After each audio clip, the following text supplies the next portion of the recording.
l'évolution. Un sujet passionnant. Et justement, en parlant de ça, nous sommes tous passés par la case de l'enfance. Nous étions jeunes, naïfs, avec un esprit en constant éveil. À l'époque, ma seule préoccupation, c'était mes amis, mon goûter et être un super-héros. Et je vais certainement vous rappeler quelque chose, mais nous avons tous été des enfants, avec des rêves et des souvenirs. Moi, pour ma part, l'un de mes meilleurs souvenirs, c'était lorsque j'allais au parc, pour passer mon après-midi à m'amuser dans un bac à sable, en dessous d'un arbre absolument majestueux. D'ailleurs, là c'est moi, en pleine construction. Comme vous pouvez le voir, ma seule volonté, c'était de réaliser ce que j'avais dans mon imagination. Et croyez-moi, à l'époque, elle était déjà débordante. Un château de sable remarquable. Et je voyais déjà les choses en grand. Un pont-levis, un donjon impressionnant, des douves profondes et une princesse.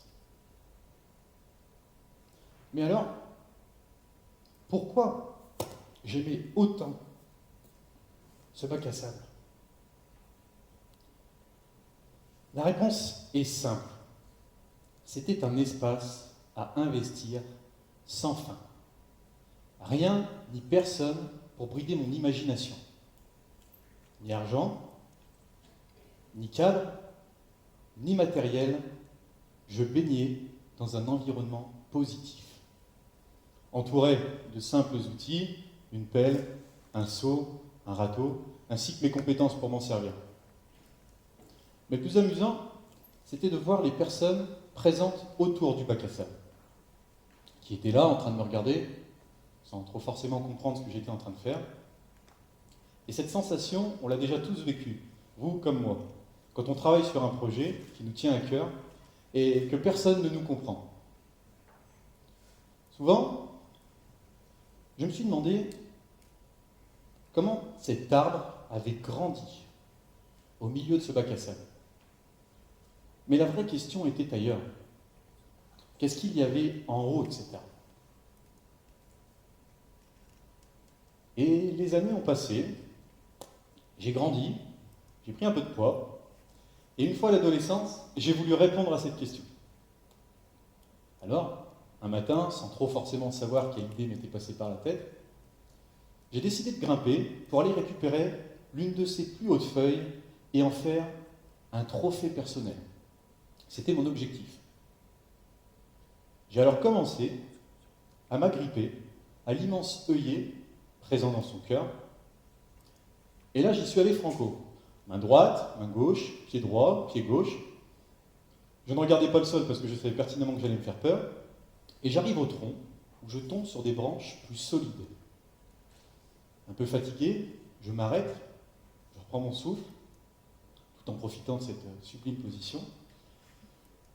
Et finalement, l'adrénaline reprend le dessus. Et je reprends mon ascension. Du coup, vous connaissez la musique. Main droite, main gauche, pied droit. Pied gauche, pied gauche. Merci, vous suivez. Je continue, je monte, et j'arrive jusqu'à la cime de l'arbre. Et là, incroyable. Ça faisait partie de ces sensations qui démarrent en bas de votre dos, remontent le long de vos vertèbres, jusqu'à arriver à votre esprit. Incroyable. J'ai pris une claque. J'ai profité de la vue qu'offrait cette position. J'ai saisi cette feuille que je convoitais depuis des années, et à cet instant, j'ai constaté que toutes les difficultés qu'il y avait autour de moi, lorsque je prenais suffisamment de hauteur, s'effaçaient, disparaissaient, pour laisser place à un horizon brillant où se confrontaient d'un côté les problèmes et de l'autre les solutions. Mais toutes les bonnes choses ont une fin. Et rapidement, j'ai été ramené à la réalité par mes parents, inquiets par ma prise de risque. Alors, volontairement, je ne vous parle pas de la suite. Un enfant dans un arbre, 10 mètres de haut, des parents un peu stressés. Bref, ça a été une expérience formatrice et douloureuse. Et les années sont encore passées. J'ai grandi. J'ai pris un peu de muscle, beaucoup d'assurance. Et aujourd'hui, à 24 ans, eh bien, j'ai toujours autant d'idées et d'imagination qui me trottent dans la tête, tout le temps. Et c'est parfois difficile de faire la part des choses. Et ce que je ne voyais pas à l'époque, c'est que cette situation correspondait parfaitement à ma façon de penser.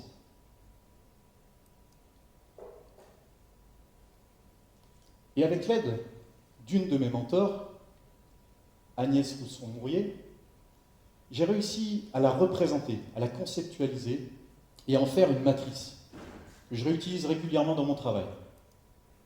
Pour être original, cette matrice, je l'ai appelée la matrice ABS. Et tout comme cette situation dont je vous ai parlé, son fonctionnement est simple. D'abord, le bac à sable, c'est votre mode de pensée. Ensuite, vient l'arbre. Dans les nuages, on a une question. Les feuilles captent l'information, les ramifications ouvrent à la réflexion, le tronc vous donne la solution et les racines vous donnent le plan d'action. C'est poétique. Non, je rigole, mais finalement, qu'est-ce que vous allez pouvoir retenir de mon passage?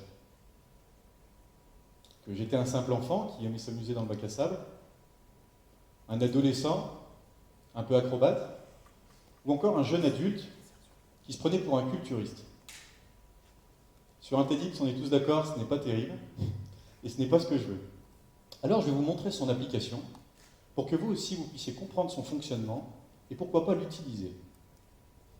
L'un de mes meilleurs exemples, c'était pour la réalisation de mon master. J'avais moi-même formulé ma problématique, et attention, comment innover dans le secteur du bâtiment. Ça laisse déjà songeur. Et c'est là que je l'ai utilisé.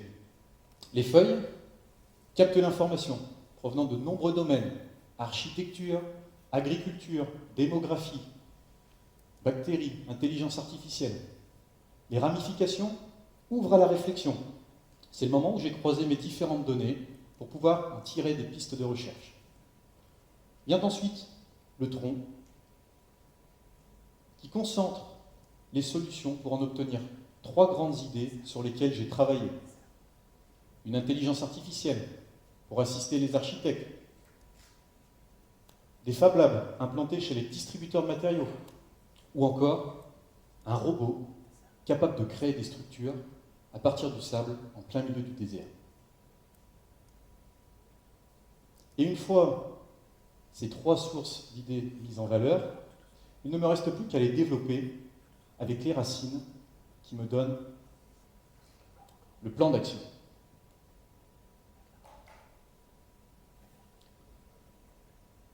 Comme vous pouvez le voir, avec cette matrice, on peut obtenir des idées puissantes qui aujourd'hui sont nécessaires pour continuer de se développer, de voir exploser sa créativité, de toujours rester dans son imagination, d'avoir un mode de pensée qui se veut plus récréatif.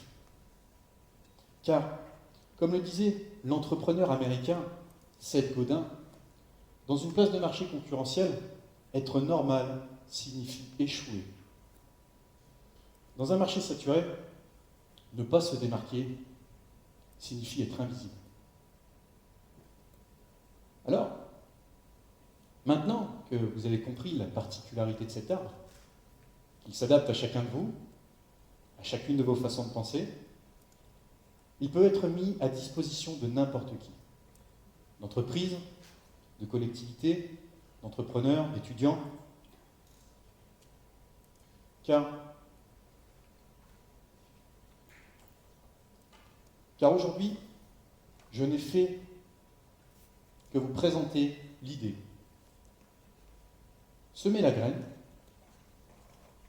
arrosez-la avec tout ce que vous verrez ce soir et faites-la germer. Nos limites.